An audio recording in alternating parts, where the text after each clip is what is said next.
Thank you, Mr. Chairman. I respectfully disagree with much of what's been said by those folks that are against lifting this 1970s relic regarding our oil export ban.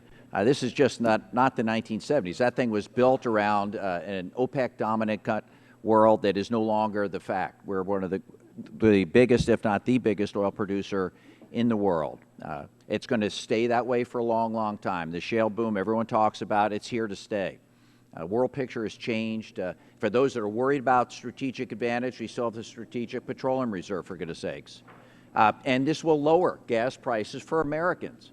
And on the long term, even if you don't believe that, the bottom line is by having American oil in the marketplace, it will be counted towards that price. And we'll be able to keep the price down over the long haul. We can control the marketplace, not the Saudis, not some of our enemies from abroad. We have a much better opportunity. And if you don't believe that, I'll give you a brief list of folks: US DOE, EIA, Federal Reserve Bank of Dallas, CBO, GAO, Aspen Institute, Brookings Institution, Baker Institute, University of California, Berkeley, all say that. So don't get misled by some of the other studies that are frankly not that credible.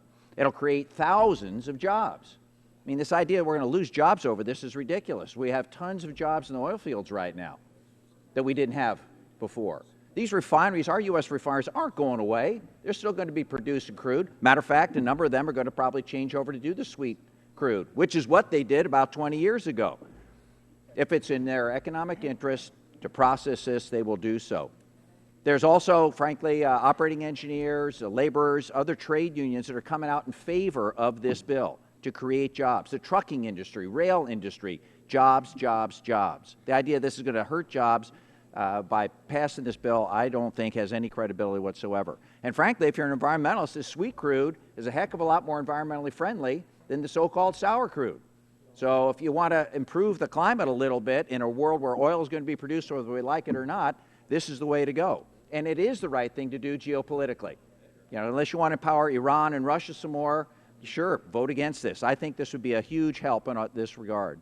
And frankly, the biggest issue from my standpoint is it's the fiscally responsible thing to do. Our exports are hurting.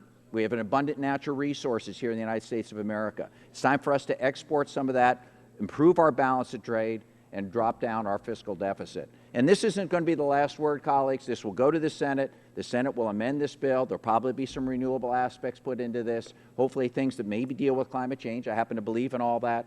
But we got to move the bill to get to that point in time. So I'm going to be voting in favor of it. Thank you, Mr. Chairman.